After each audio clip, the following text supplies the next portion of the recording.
Là, les gars, je crois que je viens de vous faire le meilleur clavier HE que vous puissiez acheter.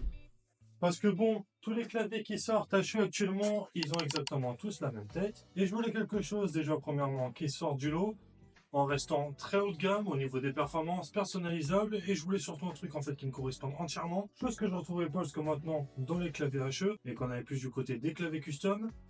Mais ça, c'était avant les gars.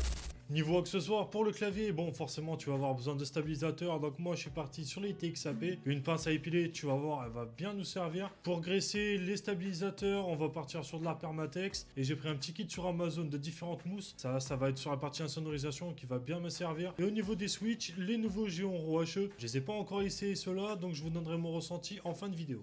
Pour le PCB, on part sur le Venom 60 HE de chez Geonworks. Comme je l'ai dit en début de vidéo, je voulais quelque chose d'haut de gamme et qui sorte de l'ordinaire. Et un clavier de PNJ qu'on voit 15 000 fois sur TikTok et YouTube. À un moment, je pense que le monde du clavier a besoin d'autre chose. Et ça, c'est l'autre chose en question. Bon, on va quand même finir par s'attaquer à la partie build. Et déjà, tu remarqueras que je vais installer des sortes de petits pads sur le PCB. Là, je veux quelque chose d'haut de gamme et je vais éliminer n'importe quel bruit parasite qui pourrait être présent. Même si la différence sera bien sûr minime, au moins j'aurai optimisé au maximum le build du clavier et j'aurai pas besoin d'y revenir plus tard. Et ça, au final, ça va quand même être le plus important. Bon, je te passe la partie relou et je te montre directement ce que ça donne une fois installé sur le PCB.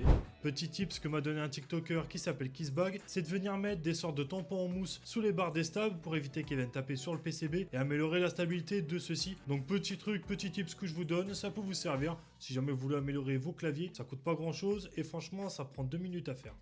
Pour la partie lubrification, habituellement, je le fais avec Krytox à la G205, mais là, j'avais envie de tester au Permatex, et pour le coup, les gars, j'ai monté la vidéo avec le clavier, bah ça fonctionne plutôt bien, ça supprime pas mal de bruits parasites, et pour le coup, totalement validé. Le Permatex, ça coûte pas cher, moins cher que la Krytox, et franchement, ça marche plutôt bien. Bon, tu me prends tes stabs bien lubrifiés, tu vas venir me les visser doucement à ton PCB, vas-y pas comme une brute, ça sert à rien, c'est comme les PC, tant que t'es au contact, c'est que c'est bon. Pour la plate, je suis parti sur la plate en alu, il y a une FR4, une carbone, et une polycarbonate qui sont dispo. Bah, je vais pas te mytho, c'était la seule qui était dispo sur Delta Kelco et j'avais pas envie d'attendre 40 ans qu'AliExpress me livre les autres plates. Donc moi j'ai pris celle-ci et pour l'instant franchement ça me convient largement. Pour améliorer l'acoustique du clavier, j'ai trouvé des sortes de petits pads en pourron que tu vas venir mettre sous la plate. Normalement il y a des switch plates complètes en pourron qui sont vendus mais j'en ai pas trouvé pour le Géon ou alors c'était des délais de livraison beaucoup trop longs. Donc ici on va pas se prendre la tête, on va le faire nous-mêmes, ça va nous prendre plus de temps mais au moins j'aurai ce que je veux sur mon clavier.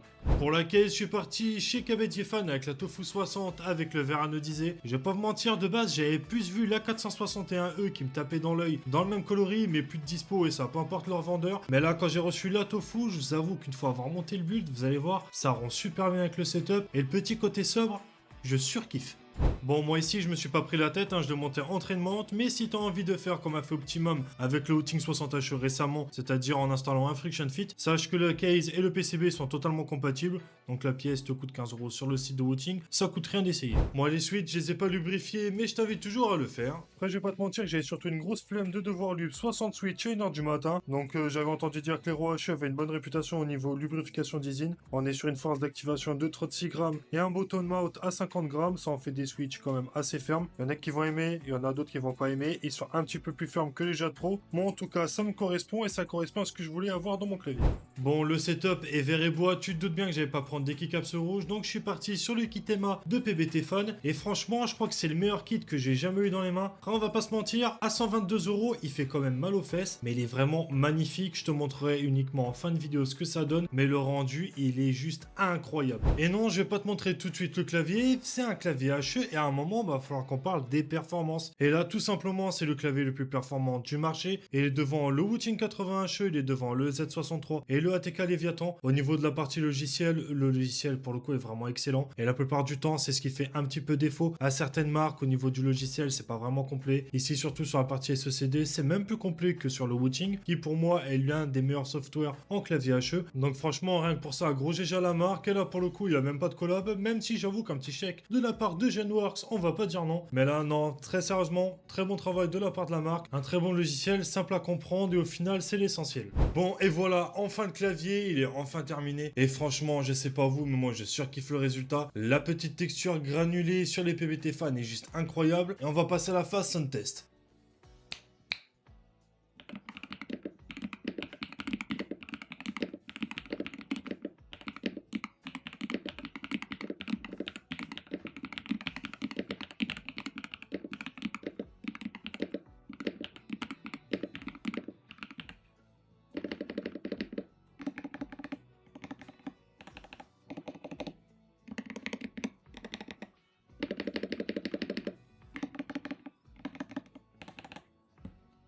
je te montre quelques plans du setup avec le clavier pour te montrer ce que ça donne et franchement ça match à la perfection avec le reste du setup. J'aurai quelques améliorations à faire au niveau du mur végétal et du bureau pour lui donner un côté un peu plus naturel, mais franchement je suis super content du résultat. Du coup, point fort et point faible de ce clavier, bah déjà premièrement la qualité et le budget qui va pouvoir s'adapter à quand même pas mal de monde. Deuxième gros point fort, ça va être au niveau des performances, puisque clairement c'est le meilleur clavier du marché en termes de latence. Tu vas pouvoir trouver pas mal de posts Reddit et de vidéos YouTube qui en parlent d'ailleurs. Par contre, point noir qui va pas plaire au Kiku RGB, bah le clavier en est totalement dépourvu. La seule LED qu'on va avoir c'est celle pour la touche mage, mais en soi pour moi c'est pas un problème, c'était pas un facteur décisif lors de l'achat, donc ça me pose aucun souci. Un clavier qui se veut donc adaptable à tous les budgets en gardant les meilleures performances du marché. Bien évidemment, tu seras pas obligé de faire un build à ce tarif là, il y a des solutions moins chères chez AliExpress en changeant la case, les keycaps, et d'ailleurs t'as même pas besoin de passer par cette case là. Si tu veux un pré-build, t'en as des très bons notamment chez Maxisport, je te mettrai un lien dans la bio, et oublie pas, de toute façon t'as du moins 5% avec mon petit code Corly5 si jamais tu cherches un nouveau clavier. Allez les gars, moi sur ça je vous laisse sur un dernier plan du clavier, je vous dis ciao les gars, n'hésitez pas à venir vous abonner à la chaîne YouTube et sur TikTok. Allez ciao les gars, c'était Corly.